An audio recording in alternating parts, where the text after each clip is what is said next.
Across the UK, there are thousands of cameras monitoring our every move. From Indian 99 with 5 minutes ETA. They're on the streets, in cars, and in the skies.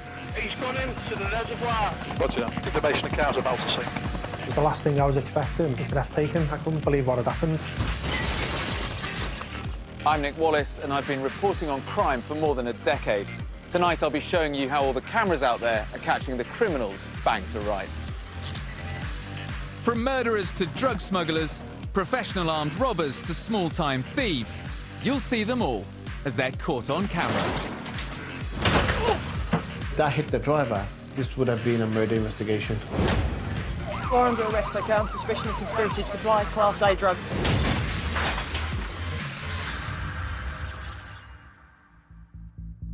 Tonight, the robbers who terrorise their victims in a desperate bid to grab cash and valuables, including a violent gang who blew up dozens of cash machines across London. But first, a taste of the frightening tactics robbers will use. This pair almost choked their victim unconscious just to steal his Rolex watch. The businessman was alone in his office when they burst in and wrestled him to the floor. They thought they'd chosen a soft target, but didn't realise the building was wired with cameras, inside and out. They were jailed for 10 years between them, but the Rolex is still missing.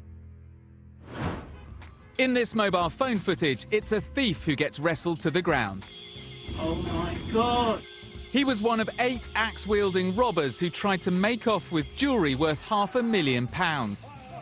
But they hadn't planned for this gutsy response from local shopkeepers. As they spring into action, mobile cameras capture every angle. Oh God, man! Oh, come on, my God. Get your hand behind your back! Turn your hands! The only metal this robber will be seeing for the next 5 years will be the bars of his prison cell.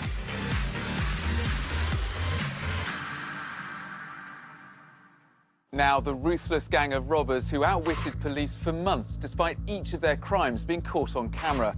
The men used a new and dangerous technique to break open 27 cash machines across London. 1:30 in the morning in Britain's capital.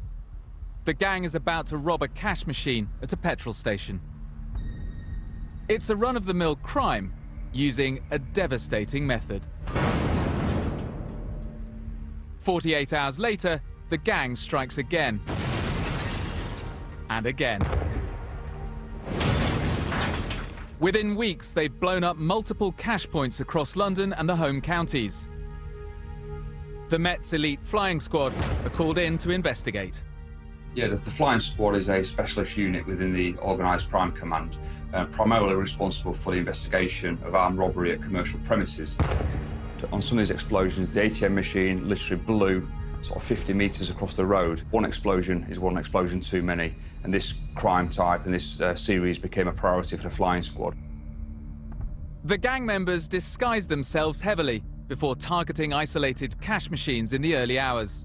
Historically, ATM machines have been stored within banks, building societies, in secure buildings. But nowadays, ATM machines are in newsagents, they're in laundrettes, dry cleaners. They're quite vulnerable premises and quite easy to attack. So this is the perfect venue for them. They'll raise up the shutters, they'll cause the explosion at the ATM, they'll smash their way through the door and attack the ATM and hopefully get the money and then make off as quickly as they can.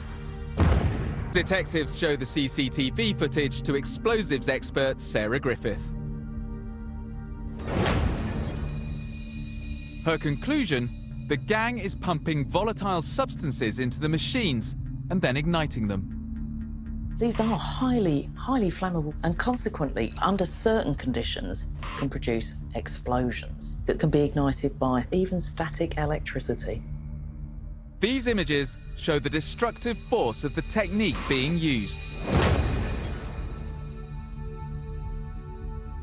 By their very nature, an explosion produces a very loud sudden noise.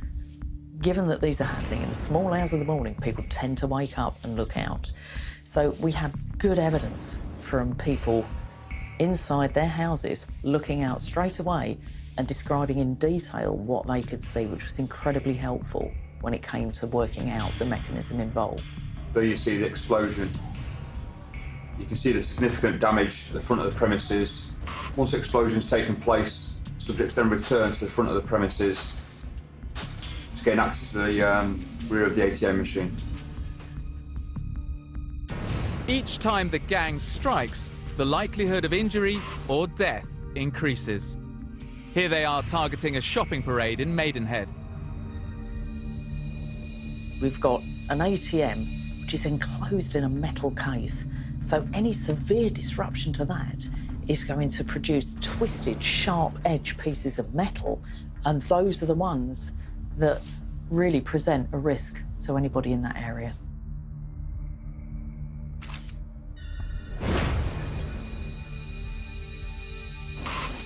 The risk is that they might be struck by flying debris, lacerated, eye injuries, the list goes on. The police have worked out the gang's method and are able to predict the type of premises they'll hit next.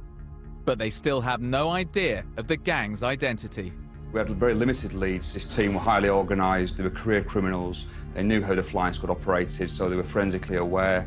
They would wear facial coverings, nondescript clothing.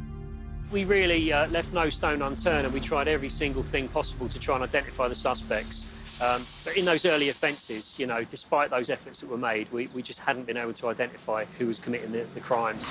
3 months into their crime spree, the gang have destroyed 11 cash machines and stolen nearly £200,000.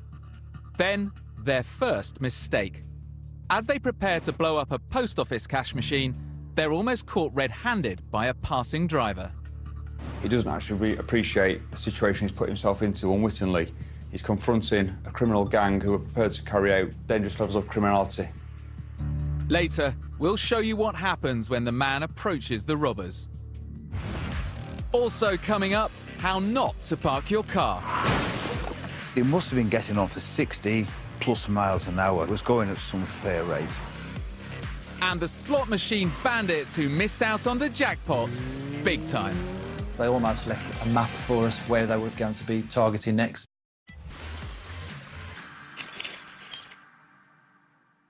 I decided to go with 4 cameras, positioning one at the end of the house, 2 in the middle from different angles, and 1 on the front. Stuart Wilson is a blues musician and needs his van to transport his kit. We did have a little period where people were targeting commercial vehicles, trying to get in to see what was going on. So CCTV was something that I wanted to sort of set up. Soon after Stuart installed his anti-theft cameras, they did capture a crime. But it wasn't a robbery. I was actually up here at the time, and we heard this really racing noise of an engine. It just sounded like a big collision. Went out to the gate, and there was a car virtually jammed right up against my wall. There was a lot of confusion, people running around. Yeah. Somebody run the place. There was smoke and debris all over the place. But what had caused these scenes of carnage? When Stuart replayed the footage captured on his own cameras, the answers were all there. I came upstairs, set the monitor in action, as it were, replayed the last 10 minutes, and there it was. It unfolded in front of me from all angles, and I could see exactly what was happening.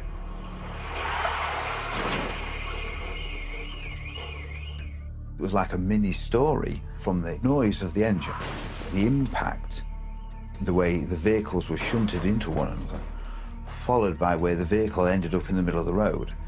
Well, I just couldn't believe what was going on. Red Peugeot was parked in the middle of the road, basically facing in this direction, so it nearly swung round on a 180-degree turn. Bloody hell. The front of the vehicle was extensively damaged, and there was wreckage all over the road. Stuart's cameras had captured the crash from every possible angle. This is showing the vehicle striking the Peugeot with the impact making the boot open, forcing it into the transit van. There's a lot of steam and a lot of smoke from the engine of the vehicle that's caused the damage. These marks on the road here, on the pavement, are actually the marks that were caused by the vehicle being pushed along the pavement into the Ford Transit.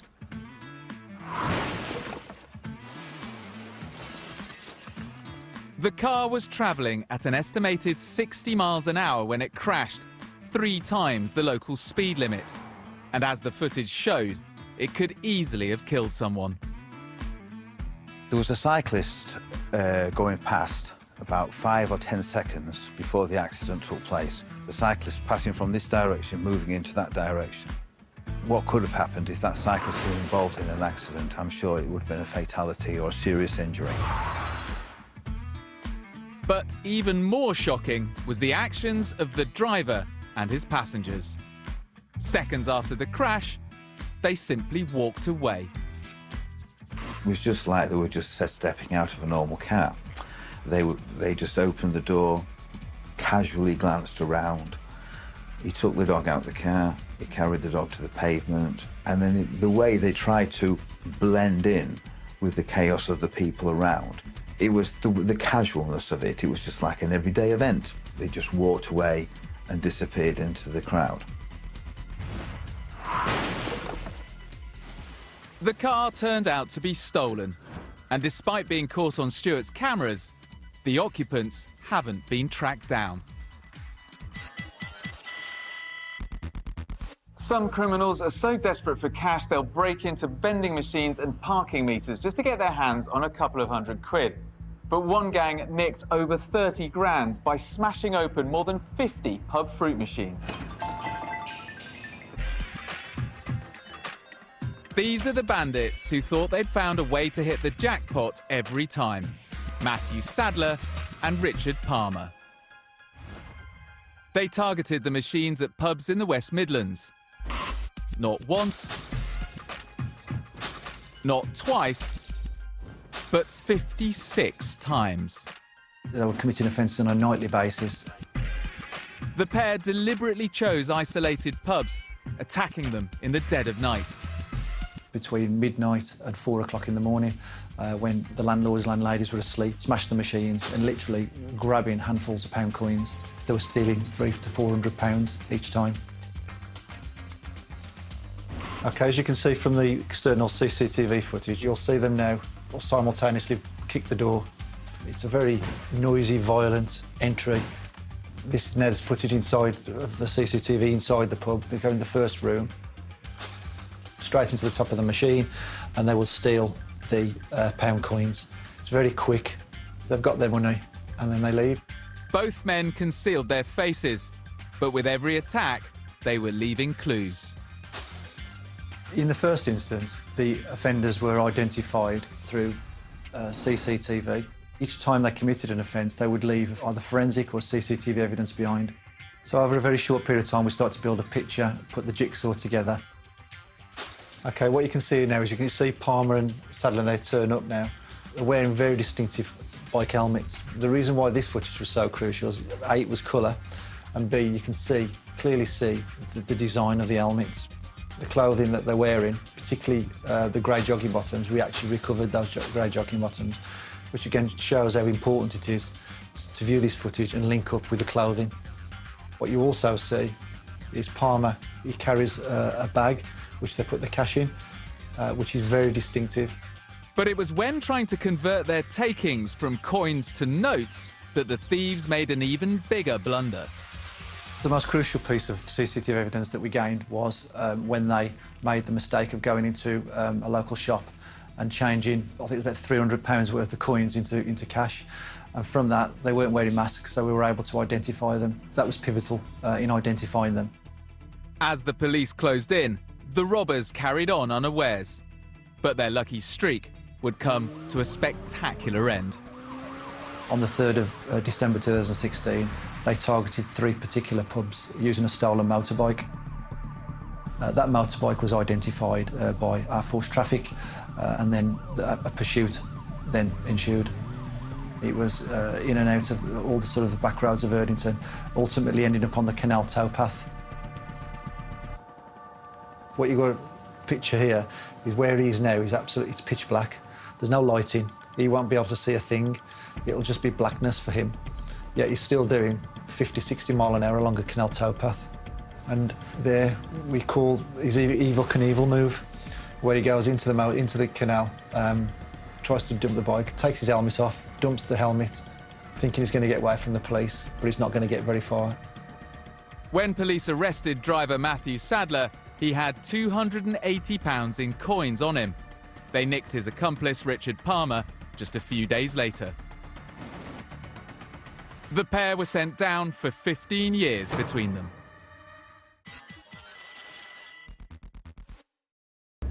The gang were using a volatile substance to blow up the cash machines.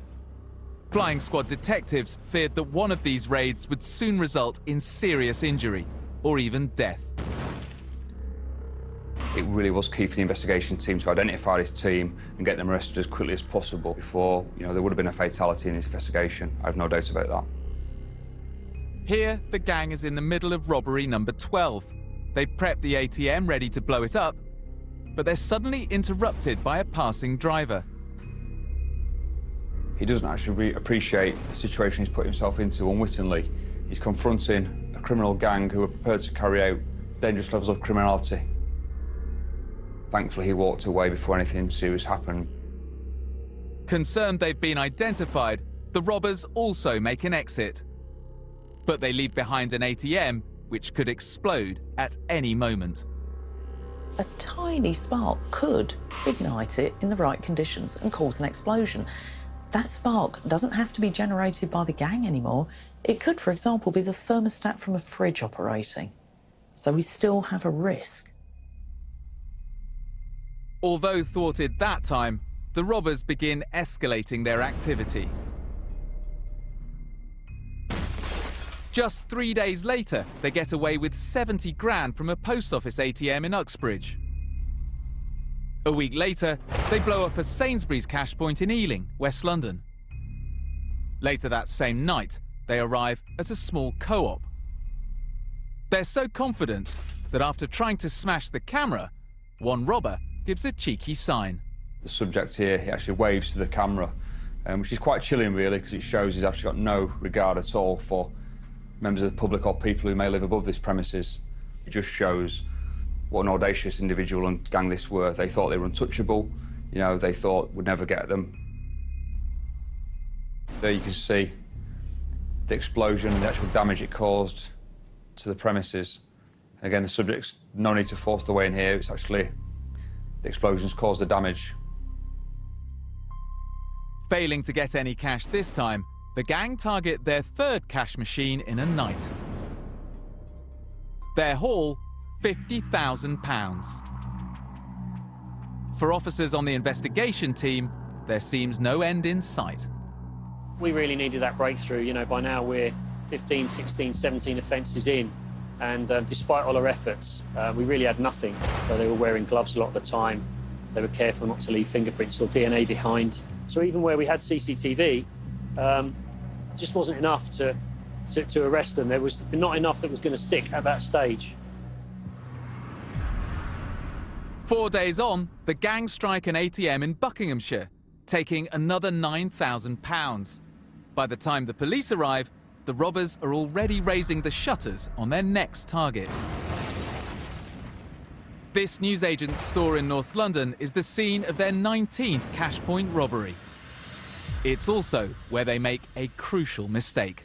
The explosion was massive, and it actually caused the back door here to buckle on its hinges, and it didn't open in the way that they hoped it would. So the lock actually was retained closed, and the actual hinges came away. And that meant that the suspects were struggling to get inside the machine, and they were then targeting that area to try and get to the cash. In trying to force open the door, police suspect that one of the gang might have left DNA behind. What we saw on the CCTV from that was that they touched the inside of the back of the door for the ATM machine. It's that area that our scenes of crimes officer targeted with their forensic examination, and that ultimately was the first major breakthrough we had in this investigation. Swabs taken at the scene are later analysed and checked against the National DNA Database. Finally, the police have a name. From that examination, we were able to identify Jamie Duggan. Jamie Duggan was a career criminal. He's well known to the police. But the DNA only links Duggan to one of the crime scenes. And police still have no idea who the other gang members are. Coming up, can detectives stop the Cashpoint gang before they strike again? It was only a matter of time, we felt, before someone was going to be seriously hurt or potentially killed. Every parent's nightmare. What happens when a child goes walkabout? And a Merseyside bar owner fights back against machete robbers.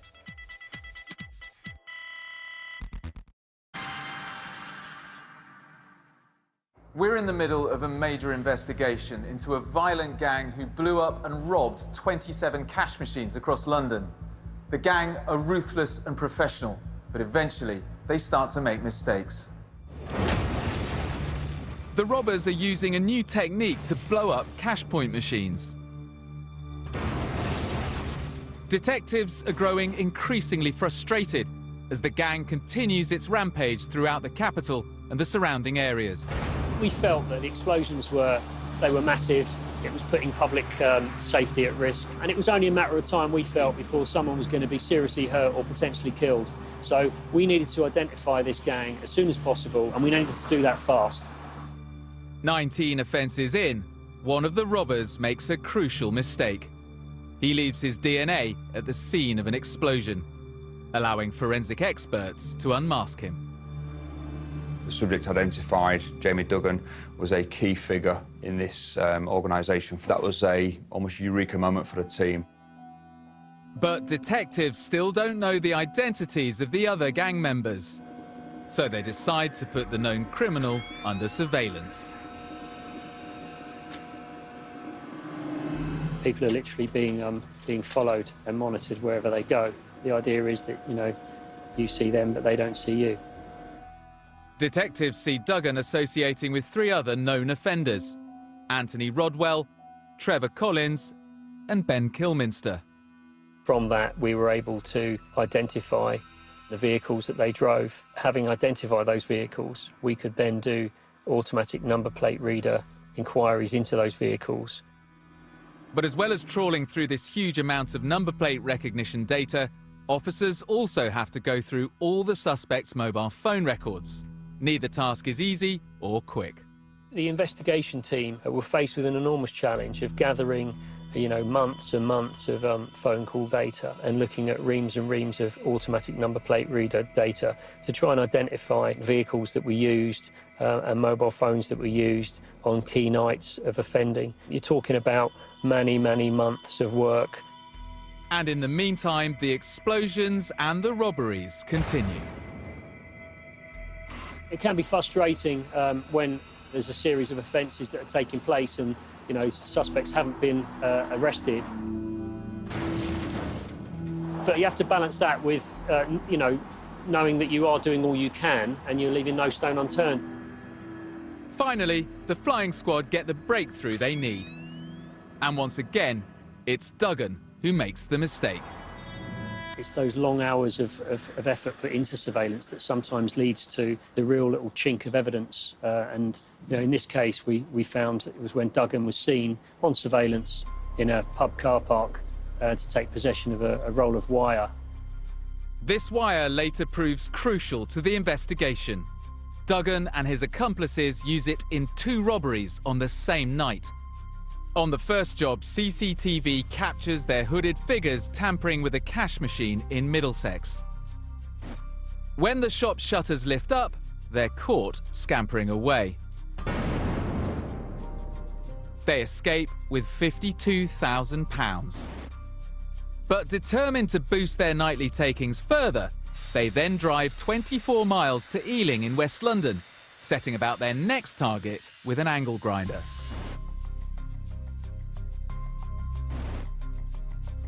Then, something spooks the gang.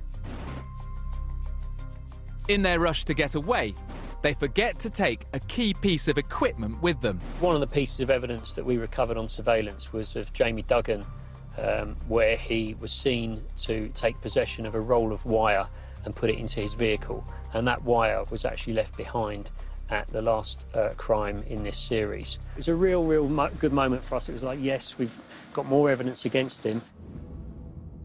And more evidence is to follow.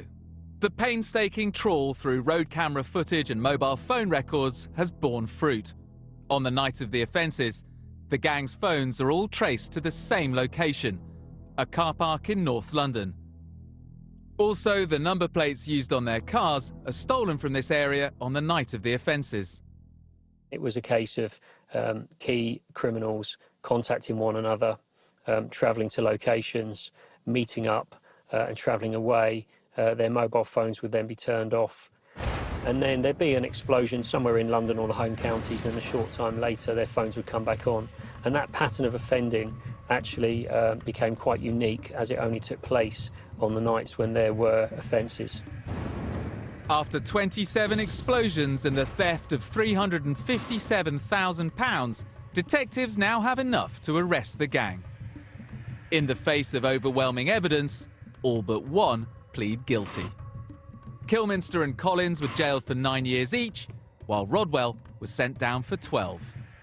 Duggan, who made the mistakes that led them to being caught, also received a 12-year sentence. In my 5 years in a flying squad, traditionally we deal with your career armed robbers who are doing bank robberies, etc. This was quite an unusual job. It was extremely difficult to investigate, and I can only praise the investigation team for the work they did in bringing this team to justice, and that reflected in the sentences they got.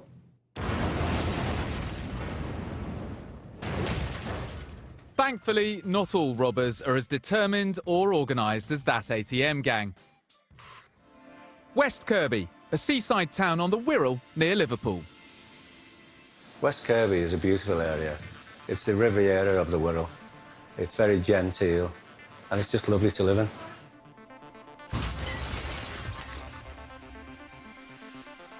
But it now has a new claim to fame.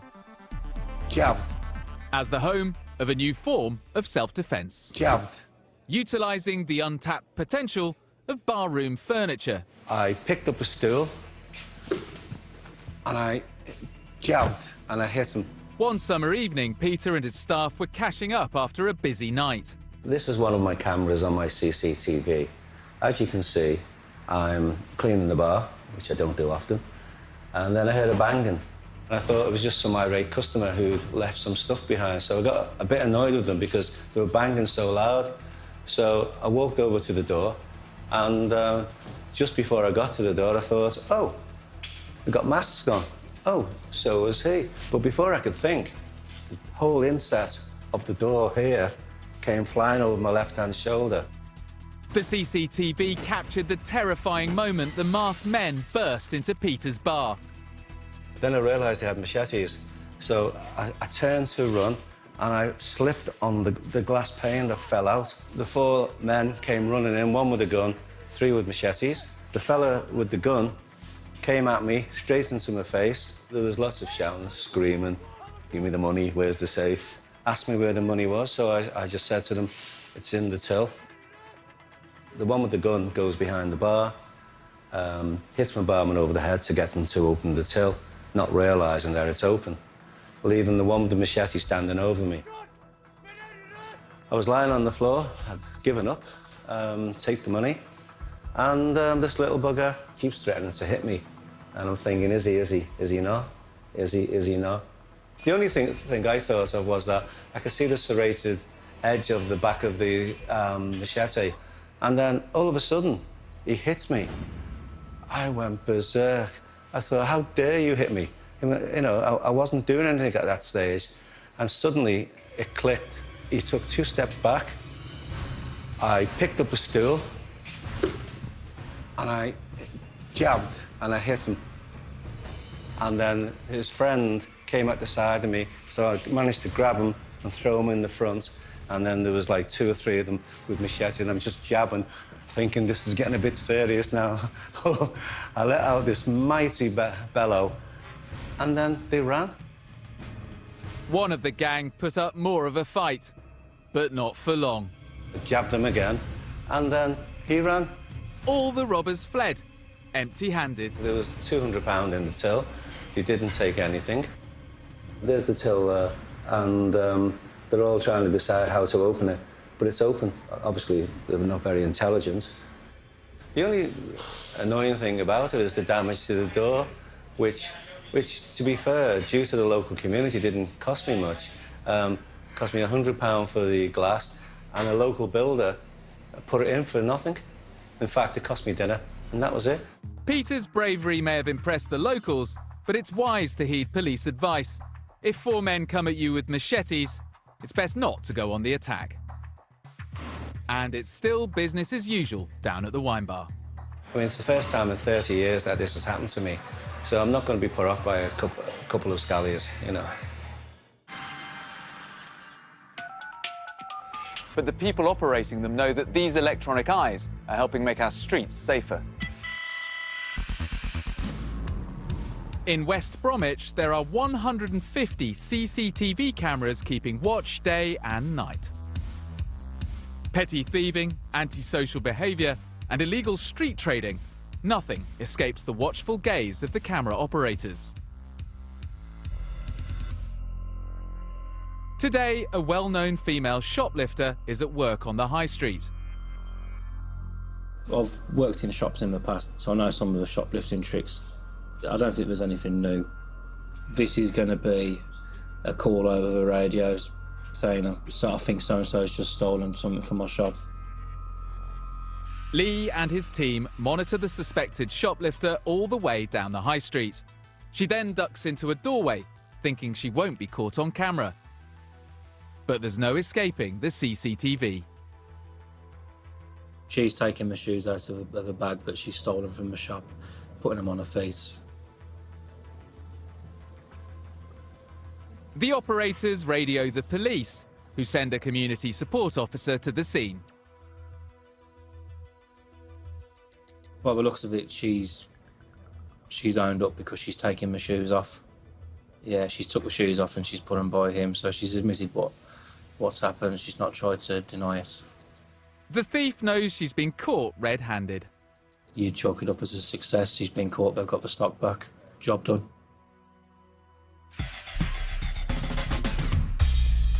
Just picked up some youths by a local tram stop. They seem to be looking over the bridge, congregating over the bridge, just going in for a closer look. This is an incident of antisocial behaviour, where we've got a group of teenagers. They're setting fire to paper and throwing it over the bridge to the platform below, where we could have a potential danger to the passengers going about onto the trams. And something as silly as that could distract the tram driver and cause a major accident. Incidents such as these, we'll contact the police straight away, tell them we've got an incident occurring. The police operator will take the information down, dispatch a crew out to have a word with these kids.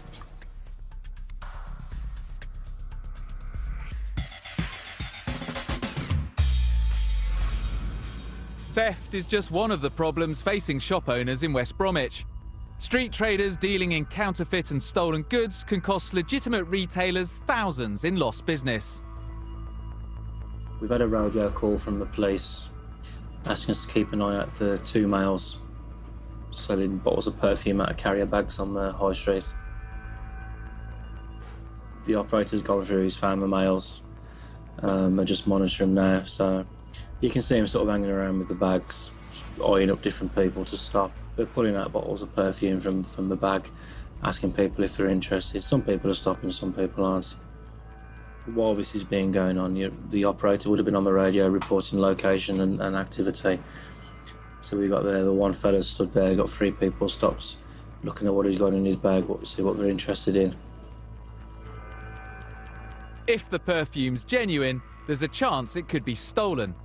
If it's fake, it could be dangerous. I don't think you can just go up there with a carrier bag or a box full of stuff and stand on the street and sell it. There are regulations that you need to follow. And we have reported things in the past where people are selling CDs. So this isn't any different, really. Catching things like this is good because, one, you don't actually know what they're selling. Is it counterfeit or is it just stolen? I mean, if it's genuine stuff and stolen, being sold at a discount, they're disadvantaging the people that are doing everything legally. If it's counterfeit stuff, you hear sometimes, don't you, stuff's ended up being a risk to public health. Yeah, I mean, it could be bottles of cat piss, let's be honest. You got the other of the two chaps now pulling items out of the bag, and again, that's all clear on CCTV. Stood outside bookmaker's shop. So again, it's something like that. It stands out. So it's easy to say to the police, this is where they are. When we're right outside a particular property, they've gone into the bookmakers, and a few seconds later, the police officers appear on screen. So I'm assuming they've gone in because they've seen the police officers approaching. We've got facial images, so if we see them again in the town, we'll know to keep a lookout. And it's just a bit of evidence for next time around as well.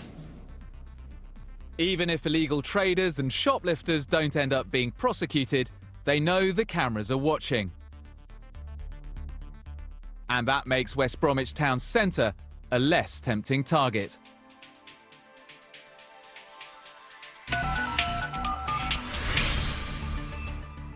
There's nothing more distressing for a parent than getting separated from your child in a busy shopping centre.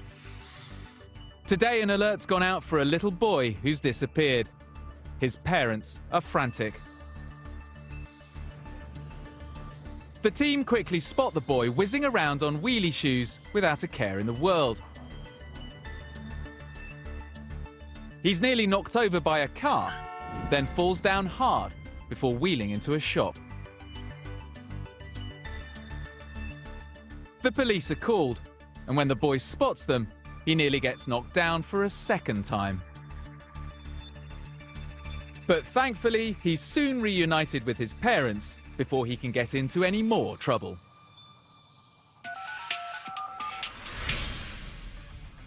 Coming up, a jeweller's lightning reflexes spook a gun-toting robber. Violent robberies often have a lasting emotional effect on victims, and the losses incurred can destroy a small business. Take this high-end jeweller's in Essex. The owner's showing a well-dressed customer a watch, but then suddenly he rushes for the panic button. The man in the suit has pulled a gun. This is now a robbery, and with the button pressed, the shop goes into lockdown. As the gunman desperately tries to escape, his accomplice only has eyes for the loot.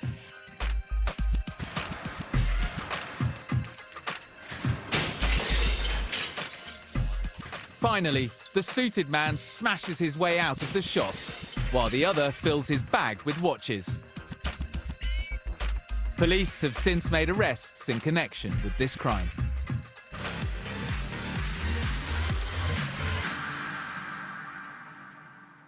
If you're the victim of crime, it's never a laughing matter. But sometimes the way criminals mess things up, it's hard for even the most seasoned copper to keep a straight face. Bungling burglars, incompetent car thieves, shambolic shoplifters, their antics keep hard-working police officers amused. And they make great material for this guy. My name's Alfie Moore, and I'm a police detective with over 20 years on the force, and I've seen everything. At least I thought I had.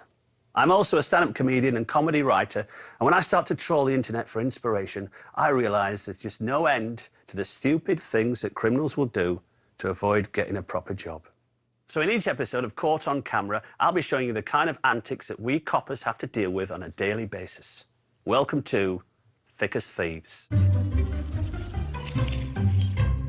Today I'm going all philosophical. I'm going to be talking about the concept of time. Time. You know how time seems to stand still when something awful is happening and yet flies by when you're having fun? Well, that can happen to criminals too, as we're about to see in my first clip.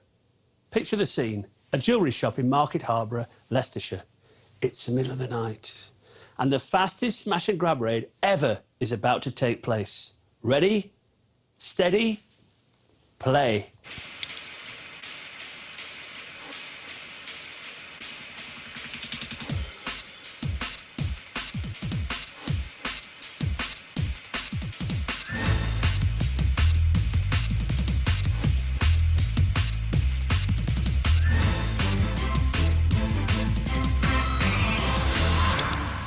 21 seconds from start to finish. But I bet those 21 seconds felt like hours to those two clowns. Did you see a problem with that smash and grab? Yeah, there was no smashing and no grabbing. They didn't get away with anything. Let me show you that again, this time in slow-mo. First we see the car headlights, then the vehicle smashes into the doors smash wide open. Good start, boys. But then it all starts to go wrong. They dash in, torches pointing at the ceiling, and this dim-witted duo only manage a couple of steps before they bump into each other, have a little dance, and then they swap places. Then it really starts to go a bit weird. This one has a wrestle with a glass cabinet, and then he starts to try and smash the toughened glass with a plastic bin. Surprisingly, that didn't work. After what must have seemed like a lifetime, they eventually leg it from the shop, empty-handed.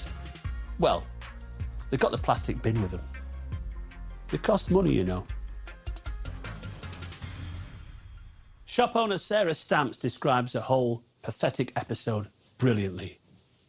So from the CCTV, you can actually see the car come and burst through the front doors, which rips basically the doors off the hinges. So this is camera one that you can see them come in on, and this is the area where they bump into each other, which quite frankly, when you see it, is just hilarious because they're just literally like something off a Benny Hill show. Benny Hill? I'd have said more, the Chuckle Brothers myself. After I saw the CCTV footage, it was quite clear that they just really hadn't got a clue what they were on about, and complete amateurs as well. I mean, surely if you were going to go into a jeweller's, you'd take hammers or crowbars or something to at least smash the glass. Good point, Sarah. Tools are quite important in this profession. I mean, we all know that stone beats scissors, but who knew that toughened security glass beats plastic? Everyone. Well, everyone except these daft lads. At least Sarah wasn't in the shop when the Chuckle Brother lookalikes struck. Now, this next gang of would-be jewellery thieves struck in the day, and this time they've come seriously tooled up. They've even got one of those battering rams like we use in the police. But most importantly, one's brought his mum's shopping bag. He must be going to pop into the groceries for a pound of spuds on his way home. Even violent robbers love the mummies, you know. This Manchester jewellery store had an impressive set of security doors. They get through the first one OK, but the second one, well, that's a different proposition. They're giving it all they've got with axes and iron bars. These guys have gone old school, and I'm talking medieval old school. I'm surprised they're not packing a longbow. And for them, time draws to a halt, and when they realise the police are coming, well, they just scurry away with nothing. The assault on that door lasts just 17 seconds, but I bet it felt longer to them, and much longer to the terrified shop staff they put in fear. I bet your mummy's not very proud of you now. That's all for this episode. Remember, quite a few thieves are thick, so please, don't have nightmares. Thanks, Alfie. We'll be back soon with more Caught on Camera.